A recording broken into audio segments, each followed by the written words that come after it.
Hello everyone. इस video में हम डिस्कस करने वाले हैं क्लास 12th की पॉलिटिकल साइंस। और चैप्टर हमारा है तीसरा, सेकंड बुक का तीसरा चैप्टर करने वाले हैं। एनसीईआरटी में आप नाम देखोगे तो नियोजित विकास की राजनीति ये इसका नाम है, लेकिन इसका जो नया नाम है वो है प्लान डेवलपमेंट यानी नियोजित विकास। ठीक है, तो अंदर का कंटेंट जो है वो आपको लेटेस्ट सिलेबस के अनुसार ही पढ़ाने वाला हूँ, तो वीडियो को बहुत ध्यान से देखना, अच्छे से आप समझते हुए चलना। एक बार आप सिलेबस देख लीजिए कि ये कुछ टॉपिक हैं जो कि आपको इस चैप्टर के अंदर पढ़ने हैं। मेरा नाम है सत्येंद्र प्रताप, आप मुझे इंस्टाग्राम पे फॉलो कर सकते हो, एकलव्य स्टडी पॉइंट मेरा यूज़र नेम है। और चलिए शुरू करते हैं अपने टॉपिक को। तो सबसे पहला टॉपिक है उड़ीसा के लौह अयस्क संसाधन। ठीक है, उड़ीसा में क्या था, लौह अयस्क भंडार थे जो कि काफ़ी अधिक मात्रा में थे, उसके ऊपर ये टॉपिक है, तो ध्यान से इसे समझिए। तो देखिए क्या था कि भारत का जो उड़ीसा राज्य है इसमें जो लौह अयस्क संसाधन है ये काफ़ी मात्रा में है। तो यहाँ लौह अयस्क के विशाल भंडार थे।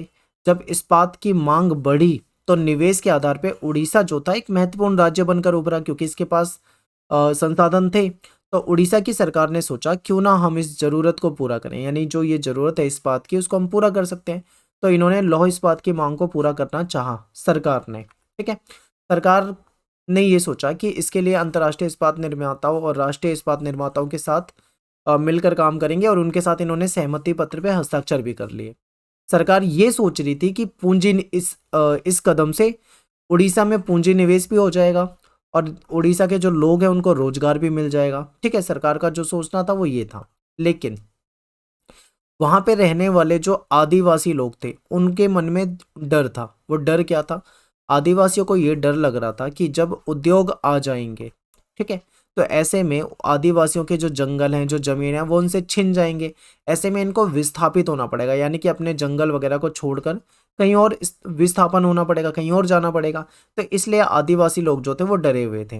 दूसरा क्या है कि इनको ये लग रहा था कि इनके जो खेती वगैरह जो भी ये करते होंगे काम, इनका वो आजीविका का जो साधन है वो छिन जाएगा, इनका रोजगार छिन जाएगा, ये एक जगह से दूसरी जगह जाने के लिए मजबूर हो जाएंगे। तो ये डर आदिवासियों के मन में था। और जो पर्यावरणविद थे, जो पर्यावरण को लेकर सचेत रहते हैं, ये इनको ये लग रहा था कि जब उद्योग आएंगे तो यहाँ पे खनन होगा। ठीक है, खनन होने से क्या होगा, पर्यावरण में पोल्यूशन हो जाएगा, यानी पर्यावरण जो है वो प्रदूषित हो जाएगा।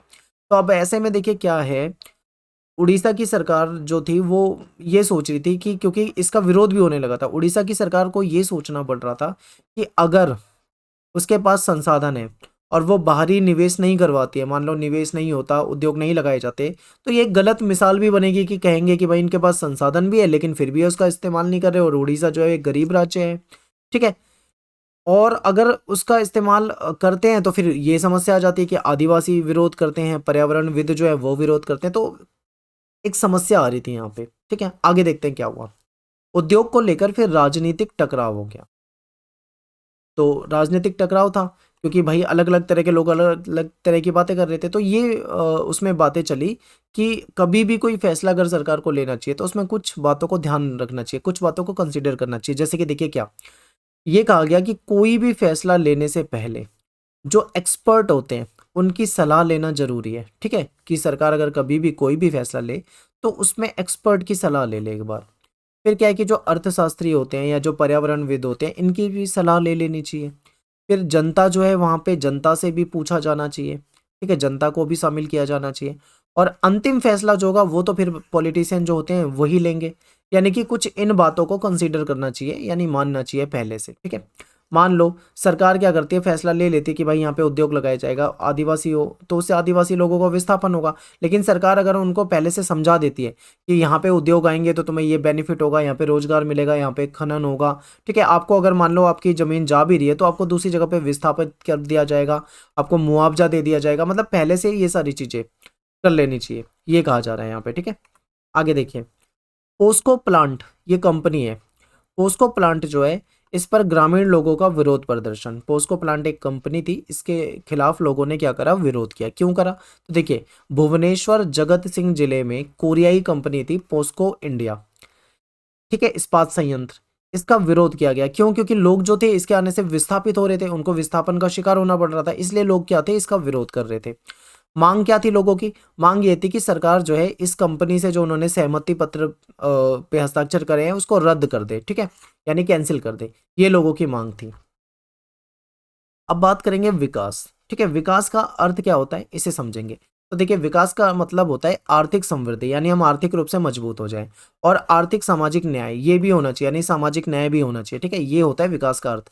लेकिन विकास का अर्थ जो होता है वो अलग अलग हो सकता है, ठीक है। विकास के अर्थ जो होते हैं वो अलग अलग हो सकते हैं। कैसे हो सकते हैं? एक एग्जाम्पल देता हूँ, एग्जाम्पल से आप अच्छे से समझोगे। देखो, एग्जाम्पल ये है कि जो इस्पात संयंत्र है, ठीक है, इसको स्थापित करने वाले के लिए इस्पात संयंत्र लगाने पे लाभ होगा। यानी कि जो पोस्को इंडिया जो कंपनी थी, जिस जो उसको लगा रहा था, उसको उस कंपनी से बेनिफिट था। लेकिन क्या जो आदिवासी थे उनको भी बेनिफिट था? नहीं, उनको नुकसान हो रहा था, उनको अपनी जमीन वगैरह छोड़ के जाना पड़ रहा था। तो यहाँ पे विकास का अर्थ दोनों के लिए अलग अलग हो गया, समझ गए ना? तो यही है। तो यानी इस्पात संयंत्र लगाने वाली जो कंपनी है उसके लिए वो लाभ है, उसके लिए वो विकास है। लेकिन दूसरी तरफ जो ग्रामीण आदिवासी लोग हैं, ठीक है, उनको इस्पात संयंत्र से नुकसान था। तो आज़ादी के बाद विकास को लेकर बहुत ज़्यादा बहस हुई थी, बहुत ज़्यादा चर्चाएं हुई थी। और उस समय विकास का मतलब ये होता था कि ज़्यादा से ज़्यादा आधुनिक होना। आधुनिक होने का मतलब क्या था? कि जो पश्चिमी देश हैं, अगर हम पश्चिमी देशों की तरह हो जाएंगे तो हम कहीं ना कहीं विकास कर जाएंगे, ऐसी ऐसी एक धारणा चल रही थी। यानी औद्योगिक देशों की तरह अगर हम हो जाएंगे तो हम भी विकसित हो जाएंगे, ऐसा माना जाने लगा था, ठीक है। तो ये विकास के अर्थ को बताया गया आपको यहाँ पे। इसके बाद देखिए क्या है कि जब भारत आज़ाद हुआ तो भारत के सामने विकास के दो मॉडल थे। एक तो था पूंजीवादी मॉडल और दूसरा था समाजवादी मॉडल। भारत में बहुत सारे लोग थे जो इस मॉडल के पक्ष में थे, ठीक है, जो कहते थे कि हम पूंजीवादी व्यवस्था बेहतर होती है। लेकिन भारत में बहुत सारे लोग ऐसे भी थे जो समाजवादी मॉडल के पक्ष में थे, यानी जो इसको इसको नहीं पसंद करते थे, ठीक है। तो ऐसे में क्या था, सरकार के सामने समस्या थी। अगर वो पूंजीवादी मॉडल को अपनाती है तो कहीं ना कहीं समाजवादी मॉडल वाले लोग नाराज हो जाएंगे। समाजवादी मॉडल को अपनाएगी तो पूंजीवादी जो लोग हैं वो विरोध करेंगे। तो ऐसे में सरकार के सामने समस्या आती थी कि कौन से मॉडल को अपनाया जाए, किससे हम विकास कर सकते हैं, ठीक है। तो ऐसे में सरकार ने क्या करा, सरकार ने, भारत ने दोनों मॉडल से कुछ महत्वपूर्ण चीज़ों को लिया, यानी पूंजीवाद में कुछ चीज़ें बेहतर होती है वो उठा लिया, समाजवाद में भी कुछ चीज़ें अच्छी होती है उसको उठा लिया, और दोनों से मिलाकर एक नया मॉडल बना दिया जिसको मिश्रित अर्थव्यवस्था कहते हैं, ठीक है। तो भारत ने क्या किया, पूरी तरीके से ना तो पूंजीवाद को अपनाया ना ही पूरी तरीके से समाजवाद को, बल्कि इनमें से जो अच्छा लगा उनको अपना लिया और एक नया मॉडल अपनाया जिसको हम मिश्रित अर्थव्यवस्था के नाम से जानते हैं। बहुत ही सिंपल है, हो सकता है पेपर में आ जाए शॉर्ट क्वेश्चन में, तो आपको याद होना चाहिए, ठीक है। आगे चलते हैं। अब देखिए, एक टॉपिक है आपके में प्लानिंग कमीशन, यानी कि योजना आयोग। और फिर अब योजना आयोग खत्म कर दिया गया है, ठीक है, ये खत्म हो गया है। इसके बदले बन गया नीति आयोग, जो कि 2015 में आया था, ठीक है। तो आगे इसको हम समझेंगे विस्तार से। तो देखिए क्या था कि 1950 में योजना आयोग बना था, प्लानिंग कमीशन। और इस ये क्या करता था, ये पंचवर्षीय योजना बनाता था, यानी 5 ईयर प्लान बनाता था, ठीक है, 5 ईयर प्लान। और पंचवर्षीय योजनाएं चलती थी हमारे देश में। इसके जो अध्यक्ष होते थे वो देश के प्राइम मिनिस्टर होते थे, और मंत्रिमंडल की मंजूरी के बाद इसकी सिफारिशें जो होती थी उसको लागू किया जाता था। तो ये तो था योजना आयोग का पूरा स्ट्रक्चर, जो आपको समझा दिया कि इस तरीके की ये चीज़ें होती थी, ठीक है। अब क्या हुआ, जब 2014 में, ठीक है, 2014 में गवर्नमेंट आती है एनडीए बीजेपी की। तो इन्होंने क्या करा, जैसे प्रधानमंत्री बनते हैं श्री नरेंद्र मोदी, ठीक है, मोदी जी क्या करते हैं, उन्होंने इस योजना आयोग को खत्म किया और इसकी जगह एक नया आयोग बनाया जिसको बोलते हैं नीति आयोग, और 1 जनवरी 2015 के बाद से ये लागू भी है, ठीक है। 2014 में सरकार आई थी, फिर सरकार ने ये फैसला करा कि ऐसे ऐसे करेंगे, हम इसको खत्म करेंगे, नया बनाएंगे, और 2015 से लागू कर दिया। तो ये चीज़ें आपको याद रखनी, ठीक है। तो 2014 में क्या करा, इन्होंने योजना आयोग को भंग कर दिया था और योजना आयोग का नाम बदलकर नीति आयोग रख दिया था। इसके जो अध्यक्ष होते हैं वो भी प्राइम मिनिस्टर होते हैं, और नीति आयोग का जो पूरा नाम है वो है national institution for transforming India. तो हो सकता है शॉर्ट क्वेश्चन में आपसे ये पूछ लें कि बताइए नीति आयोग का फुल फॉर्म क्या होता है, यानी इसका विस्तृत नाम क्या होते हैं। तो आपको ये याद होना चाहिए, ठीक है, पेपर में आ सकता है। अब थोड़ा सा नीति आयोग के बारे में और विस्तार से समझते हैं, थोड़ा सा और अच्छे से जानते हैं, ठीक है। तो देखिए, आज़ादी के बाद भारत के नियोजित विकास के लिए समाजवादी प्रतिमान पर आधारित योजना आयोग की स्थापना की गई। यानी जो योजना आयोग था वो समाजवादी के आधार पे था, क्योंकि आपको पता है जो यूएसएसआर था, जो सोवियत संघ था, रूस जो था, बाद में रसिया उसका उत्तराधिकारी बना, यहाँ पे होता था ये 5 ईयर प्लान। यानी ये जो 5 ईयर प्लान हमने लिया है, ये कहाँ से लिया हमने, रूस, सोवियत संघ की तरफ से लिया है, ठीक है। ये कहीं ना कहीं समाजवादी आधार पे था। लेकिन वैश्वीकरण के युग में अगर हम देखें, तो खासकर 21वीं शताब्दी में अगर हम देखें, तो विकास का दबाव जो है वो एक बड़ी चुनौती है, ठीक है। ऐसे में कहीं ना कहीं हमें लग रहा था कि जो योजना आयोग है वो निष्प्रभावी है, यानी अब इसका वो महत्व नहीं रह गया, ये अप्रासंगिक हो गया है, ठीक है। योजना आयोग को मैं आगे और डिटेल में भी बताऊंगा आपको, थोड़ा पहले आप ये समझ लो। यानी कि योजना आयोग जब शुरू में बनाया गया था तब तक तो ठीक था, लेकिन आज के समय में ये लगता है कि ये उतना ज़्यादा कारगर नहीं है। तो ऐसे में 15 अगस्त 2014 के अपने स्वतंत्रता दिवस के भाषण में नरेंद्र मोदी जी ने योजना आयोग को समाप्त कर दिए जाने की बात कही, यानी 2014 में इन्होंने इसको समाप्त कर दिया। इसके बाद क्या करा है उन्होंने, इन्होंने बनाया इसको बदल के नीति आयोग बना दिया, जो कि 1 जनवरी 2015 से, ठीक है, योजना आयोग के स्थान पे नीति आयोग को गठित कर दिया गया था। यानी इसको समाप्ति की घोषणा तो 15 अगस्त 2014 में ही हो गई थी, लेकिन लागू जो होता है नया वो 1 जनवरी 2015 से किया गया, ठीक है। तो ये भी आपको याद रखना है। आगे देखिए, इसमें क्या है कि केंद्रीय सरकार जो सेंट्रल गवर्नमेंट होती है को केंद्र और राज्य स्तर की नीतियों के निर्माण में आवश्यक तकनीकी परामर्श देने के लिए ये नीति आयोग जो है ये बनाया गया है, ठीक है। भारत के जो प्रधानमंत्री होते हैं वो नीति आयोग के सभापति होते हैं, और वे नीति आयोग के उपसभापति की भी नियुक्ति करते हैं। नीति आयोग के जो प्रथम उपाध्यक्ष बने थे वो अरविंद पनगड़िया बने थे, ठीक है। उन और वर्तमान की बात करें तो डॉक्टर राजीव कुमार। और राष्ट्रीय सुरक्षा तथा आर्थिक नीतियों के मध्य सामंजस्य स्थापित करने के लिए और सामरिक क्षेत्र में नीति संगत कार्यक्रम और दीर्घकालिक, यानी देखो योजना आयोग जो है मेनली मैं बताऊं वो 5 साल को लेकर चलता है, यानी उसमें 5 ईयर प्लान होता था, लेकिन इसमें क्या है नीति आयोग में एक लॉन्ग टर्म 15 साल 20 साल एक लॉन्ग टर्म के बारे में सोचकर काम किया जाता है, ठीक है। यानी दीर्घकालिक ढांचा तैयार करने के उद्देश्य से नीति आयोग जो था वो बनाया गया था। और ये केंद्र सरकार के एक तरह से देखा जाए थिंक टैंक के रूप में काम करता है, ठीक है। पेपर में आया हुआ है ये क्वेश्चन कि केंद्र सरकार के थिंक टैंक के रूप में ये काम करता है, और ये बॉटम अप अप्रोच के आधार पे काम कर रहा है। और देश के जो अन्य राज्य हैं, ठीक है, जो छोटे छोटे अन्य राज्य हैं, उन सभी की समान भागीदारी को लेकर नीति आयोग जो है उसमें रखता है। यानी इसमें आप ये मत सोचना कि नीति आयोग में केवल केंद्र सरकार का, जो केंद्र की सरकार होती है उसी का ज़्यादा महत्व है, इसमें राज्यों को भी महत्व दिया गया है, ठीक है। राज्यों को भी सलाह वगैरह के लिए रखा गया है, उनका भी महत्व होता है। तो याद रखना कि ये फेडरल सिस्टम को कहीं ना कहीं अप्रूव करता है, ठीक है। इसके बाद एक क्वेश्चन आ जाता है पेपर में, शॉर्ट क्वेश्चन आता है, बॉम्बे प्लान क्या था। तो क्या होता है कि सन 1944 में जो उद्योगपति होते हैं इनका एक समूह इकट्ठा हुआ, और इस समूह ने देश में नियोजित अर्थव्यवस्था चलाने का प्रस्ताव रखा, ठीक है। इसे ही बॉम्बे प्लान के नाम से जानते हैं। इसका उद्देश्य क्या था? इसका उद्देश्य ये था कि सरकार जो है वो औद्योगिक और अन्य जो निवेश, आर्थिक निवेश के क्षेत्र हैं इसमें बड़े कदम उठाए, सरकार को प्रेरित करने के लिए ये चीजें आई थी। तो ये आता है आपके 2 मार्क्स के क्वेश्चन में, शॉर्ट क्वेश्चन में आएगा, ज़्यादा बड़ा नहीं आएगा। तो बॉम्बे प्लान आपको याद रखना है कि उद्योगपतियों का एक एक मीटिंग हुई थी जिसमें ये बात रखी गई थी कि नियोजित अर्थव्यवस्था चलाने का सरकार को प्रस्ताव दिया गया था, ठीक है, कि अब पूरा प्लान्ड तरीके से अपनी अर्थव्यवस्था को आगे ले जाना है और निवेश करना है। इसके बाद बात कर लेते हैं 5 ईयर प्लान, यानी पंचवर्षीय योजना। तो पंचवर्षीय योजना जो होती है एक दस्तावेज होता है, ठीक है। सरकार क्या करती है, एक दस्तावेज तैयार करते हैं जिसमें अगले 5 साल की आमदनी और खर्च का एक पूरी योजना होती है, और केंद्र सरकार और राज्य सरकार के बजट को 2 हिस्सों में इसमें बांट दिया जाता है, और पंचवर्षीय योजना इसको कहा जाता है, ठीक है। ये कहीं ना कहीं सोवियत संघ से ली गई है, तो ये कहीं ना कहीं समाजवादी विचारधारा से प्रेरित है, ठीक है। तो ये आपको समझ में आ गया होगा। और इसमें पूरा मतलब किसी एक चीज पे फोकस किया जाता है, जैसे पंचवर्षीय योजना थी उसमें कृषि पे फोकस किया गया था पहली पंचवर्षीय योजना में, उसके बाद दूसरी में उद्योग के लिए किया गया था, ठीक है।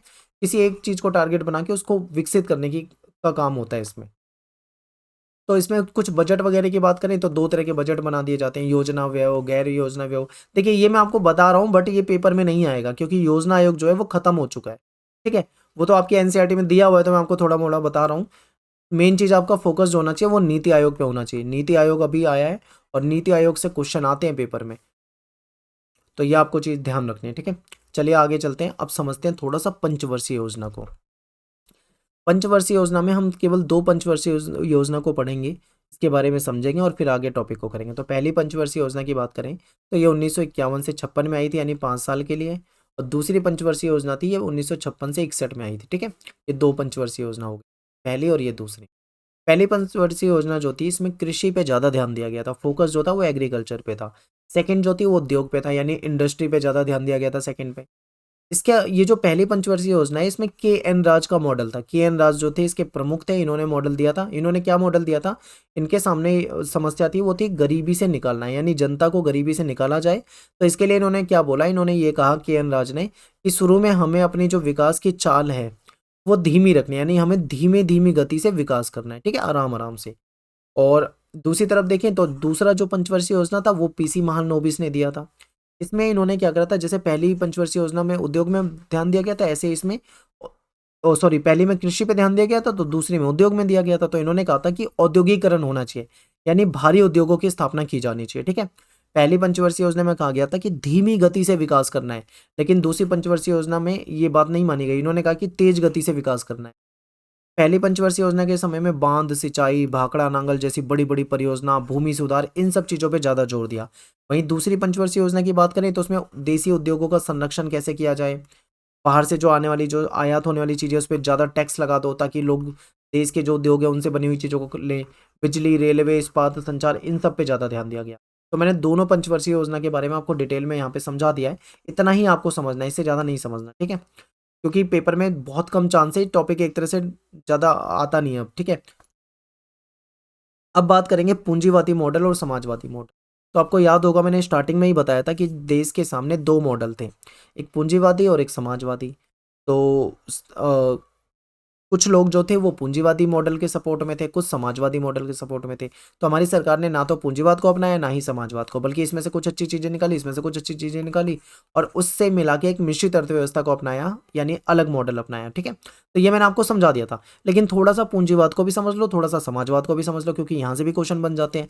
तो पूंजीवादी मॉडल जो है ये अमेरिका ने अपनाया था, समाजवादी सोवियत संघ ने अपनाया था। ये आपने बुक जो फर्स्ट है आपकी वर्ल्ड वाली बुक, उसमें आपने ये पहले से पढ़ा हुआ है, ठीक है। पूंजीवादी में क्या होता है कि निजीकरण को ज़्यादा महत्व दिया जाता है, ठीक है, निजी स्वामित्व को। लेकिन यहाँ पे समाजवादी में निजी स्वामित्व का विरोध होता है, ये इसका अपोजिट है बिल्कुल। यहाँ पे क्या होता है, कंपटीशन ज़्यादा होता है। यहाँ पे समानता पे बल ज़्यादा देते हैं। यहाँ पे मजदूरों का शोषण होता है, क्योंकि उद्योग लगाए जाते हैं, ज़्यादा से ज़्यादा प्रॉफिट कमाने पे फोकस किया जाता है, तो मजदूरों का शोषण होता है। और यहाँ पे क्या होता है, राज्य का स्वामित्व होता है, सब कुछ राज्य के हाथ में होता है, सरकारी होता है सब कुछ। फिर यहाँ पे बाजार मूलक अर्थव्यवस्था होती है, बाजार होता है, कंपटीशन होता है, ज़्यादा से ज़्यादा व्यापार, फ्री ट्रेड, ठीक है, इस तरह की चीज़ें होती है। या यहाँ पे क्या होता है कि सिंपल होता है, राज्य ही नीति बनाता है। जो भी पॉलिसी आएगी वो राज्य बनाएगा, और ज़्यादातर सब कुछ राज्य के हाथ में होगा, सरकार के हाथ में। राज्य का मतलब सरकार।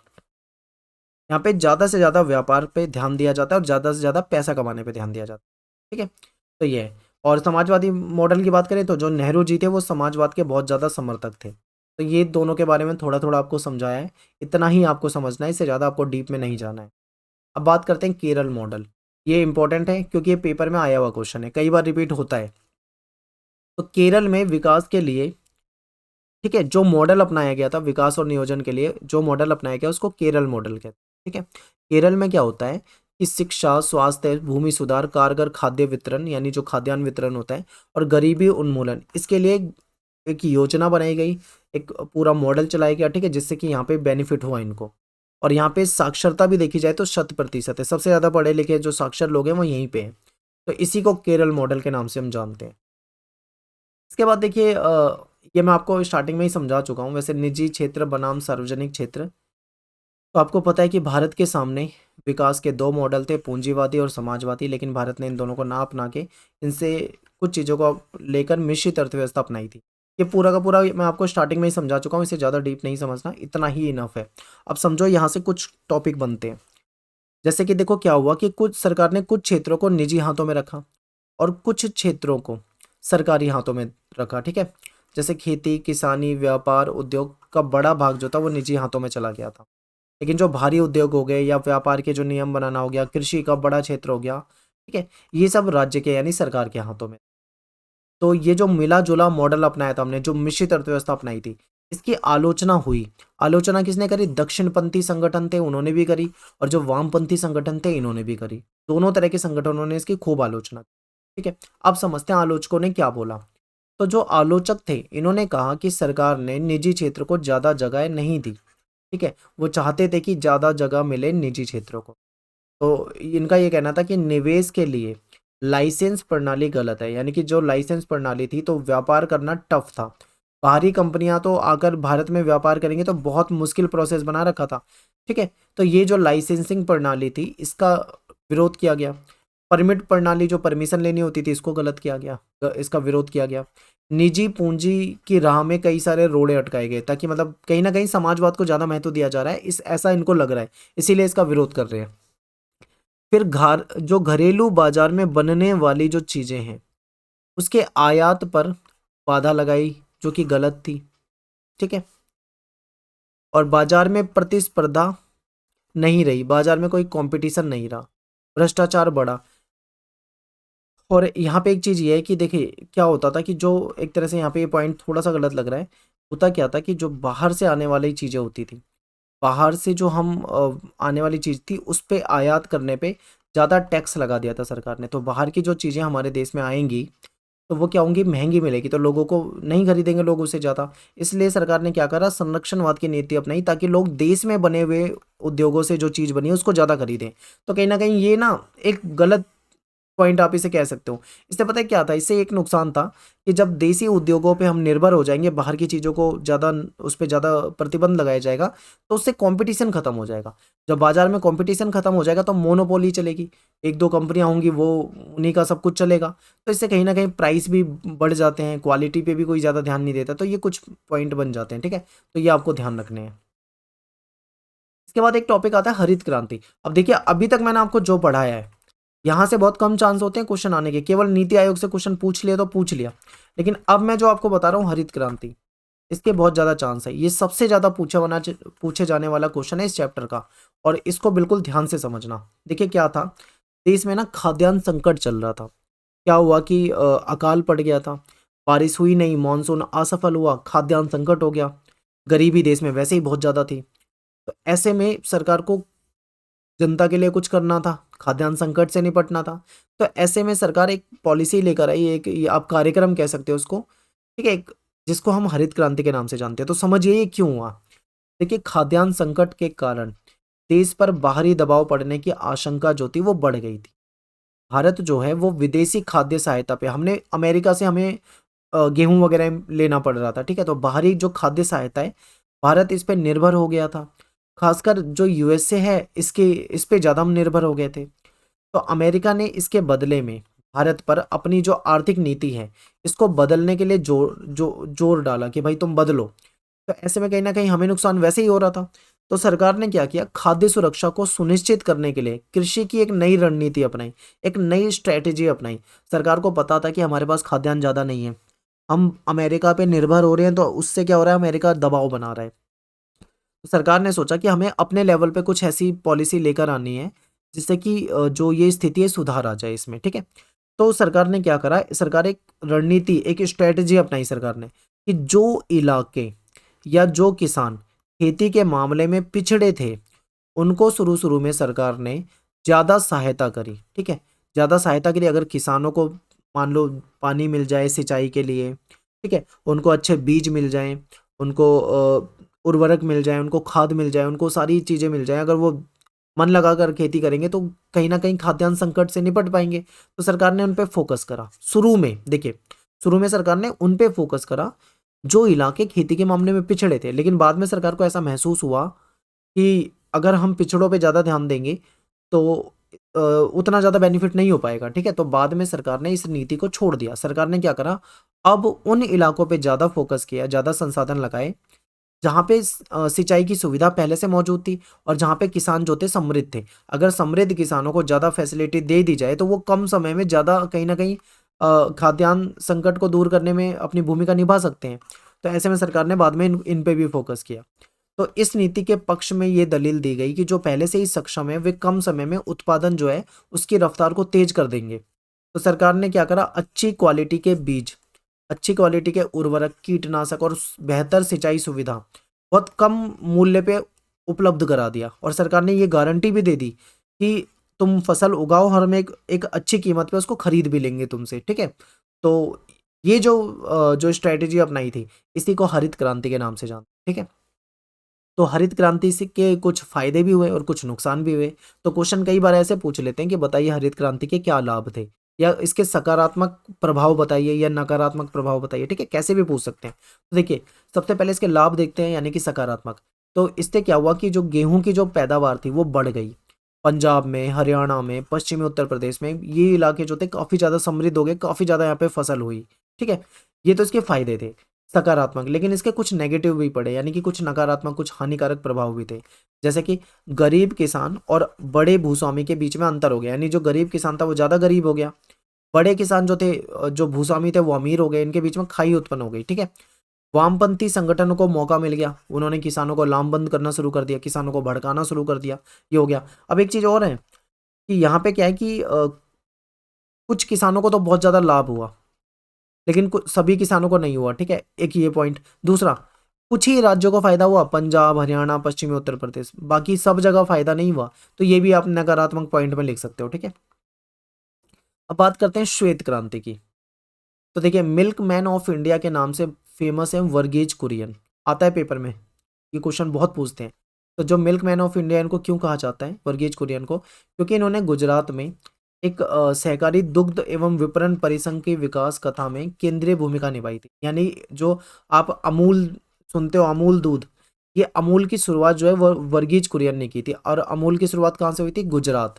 गुजरात का एक शहर है आनंद, ठीक है, आनंद एक शहर है गुजरात का, यहाँ से इन्होंने ये परियोजना शुरू करी थी।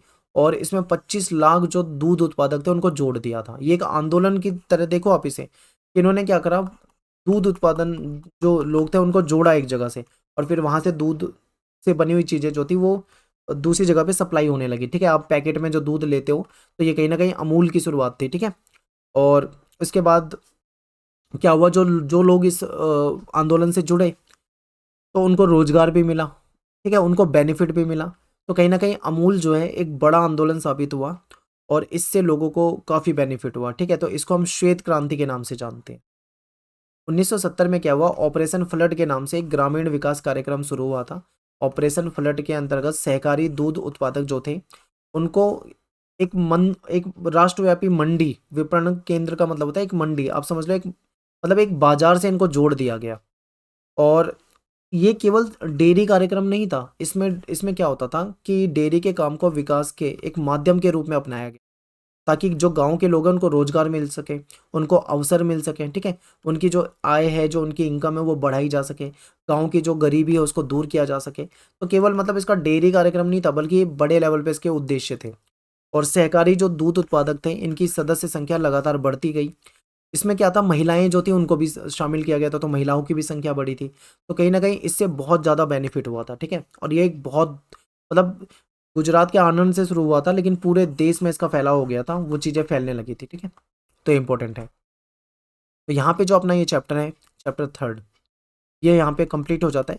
इसमें एक टॉपिक आई थिंक छूट गया है, एनडीसी, नेशनल डेवलपमेंट काउंसिल। मैं इस पर एक सेपरेट वीडियो बना दूंगा, छोटा सा वीडियो बिल्कुल, वहाँ पे आपको समझ में आ जाएगा। बाकी जितना भी देखो, इस चैप्टर में से कुछ चीज़ें डिलीट भी हुई है, लेकिन मैंने फिर भी आपको पढ़ा दी हैं, ठीक है। लेकिन 2-3 टॉपिक ही मेन है। एक तो आपका ये हो जाएगा हरित क्रांति, श्वेत क्रांति हो जाएगा। दूसरा आपका ये हो जाएगा, इसमें जो आपको मैंने बताया था स्टार्टिंग में, नीति आयोग, यहाँ से क्वेश्चन आपसे काफ़ी ज़्यादा पूछे जा सकते हैं, ठीक है। तो मिलते हैं फिर आपसे नेक्स्ट वीडियो में। थैंक्स फॉर वॉचिंग सभी को। जय हिंद, जय भारत।